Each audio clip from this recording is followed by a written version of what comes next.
What up, what up? So I've been seeing comments, right, saying that Shakur Stevenson needs to stay far away from Emanuel Navarrate. Emanuel Navarrate just came off of a good win, and he went to war with Oscar Valdez to defend his WBO at 130 pounds. So I see comments. I'm looking through the post-fight videos and looking to see comments, and I see somebody saying, a few people were saying that, because Navarrete, they're saying he called out Shakur, but that wasn't really a call out. You know, he said what he said, but it wasn't really a call out. But they're saying, yo, Shakur need to stay away from Navarrete. That's a dangerous fight. Well, wait a minute. But hold up, man. Ain't this boxing? Ain't this supposed to be? We want to see the best dudes fighting the other best dudes, or dudes that claim they the best. Don't we want to see these dudes fight? Now, Navarrete is at a different weight class. He's at 130. Shakur moved up already, but just saying, if the fight presented itself, why wouldn't y'all want to see Shakur fight Navarrete, man? Navarrete is I got some things to say about that dude. That dude just ain't, that dude is not a human, man. He is not a human. That dude was getting hit by some shit by Oscar Valdez, and it looked like he never even was in the fight. He looked like Bud looked after he fought Spence. And he was getting hit way more than Bud was getting hit by Spence. And Navarrete's face was perfectly fine, bro. And did you see Oscar Valdez's face? Did you see that eye? It almost looked like his eye was broken. But I don't know if it's going to come out that his eye was broke. But his eye was fucked up. Worse than I've ever seen it. Again, these dudes talking about keep Shakur away from this dude. Really? So when you say stuff like that, you advocate for fighters to fight easy fights.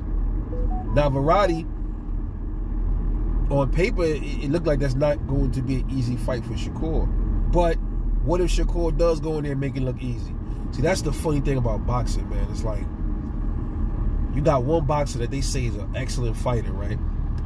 He goes in there, he spanks the dude that's supposed to be a good fighter, and then people will say that dude that he just spanked was a nobody. We want to see him fighting somebody else to see if he's the best.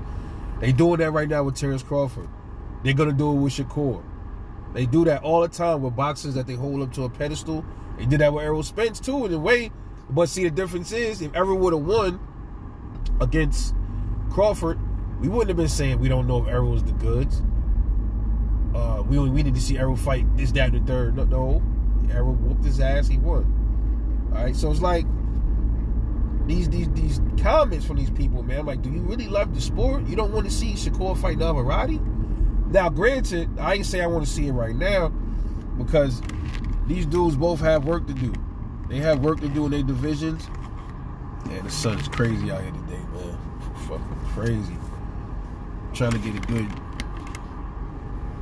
whatever. Shakur got work to handle at 135. Navarrete got work to do at 130. I'm tired of the jumping around division shit. I like seeing when boxers settle what they got to settle in their division first and then move on. The only one doing that is Terrence Crawford, bro. Tank jumping all over the place. He don't know if he want to be at 135, 140. Oh, and Devin Haney did it. He took care of his business at 135. So he can move around however he want right now. Terrence Crawford handle his business at 147. He can move around however he want right now. Charlo, you can argue the fact that he took care of his business. He's undisputed. But wasn't Tim Tszyu his mandatory? It was already set up. It was not like... Now, the difference with Bud and Boots is, while Bud is not really ducking Boots, you can't call it a duck, is because there was nothing settled. There was never a fight that's supposed to have happened between Boots and Bud. It wasn't like Boots was scheduled to fight Bud. Bud broke his hand, and then Bud said, oh shit, let me go up to fight Charlo. That never happened. All right? That never happened. Boots didn't have to wait around and fight another fight because he waiting for Bud to heal his hand. That never happened. That happened with Charlo. So that was a duck. I don't fuck what y'all say. To me, that was a duck. He ducked Tszyu. But anyway, all this moving around and, nah, man, sit your ass down and handle your business, man. Try to be unified or undisputed, something. We want to see that in some other divisions, man. We want to see another undisputed at 135 soon. We want to see 130 become undisputed. Come on, man.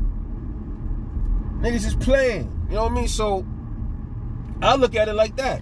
Only Crawford and Devin Haney can get away with that shit right now. All these other dudes that got belts, that's not undisputed or unified, sit y'all asses down and fight in your division, man. Handle your work that you got. Do your homework.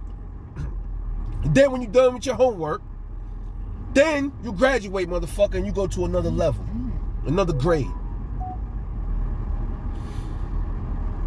It's crazy, man. It really is. But, hey, just my thing. Y'all don't want to see him fight Navarrate, then you don't like the sport, bro. Not now. Not saying that we don't want to see the fight. These dudes need to handle their business at their divisions first, man. But to say that keep Shakur far away from Navarrate, like Shakur not skilled enough to bang with this dude, to fight this dude. It's bullshit. Shakur's not going to be there to be hit like that. Okay? He's not going to be there to be hit like Oscar Valdez was, okay? It's not going to happen. I don't know, man. I'll be wondering about these cats, bro. I'll be wondering. But anyway, let me know what y'all think about this, man. Should Shakur Stevenson stay far, far, far away from Emanuel Navarrate? You know, after all, Shakur's the skilled fighter, which we all know he is. Does he have enough? You know, a man said that question in this video too. Does Shakur have enough to beat Navarrate? Is Navarrate too the pressure gonna be too much for Shakur? Is the awkwardness of Navarrate gonna be too much for Shakur? Is the power gonna be too much? Good questions. I know what I think, but I'm gonna keep my mouth shut until if years later the fight ever get lined up, and we'll see how it go, and I'll make a prediction, Lord willing. But anyway, let me know what y'all think. This is Rebel Life Boxing, man. I'm gonna catch y'all in the next one, and I'm out.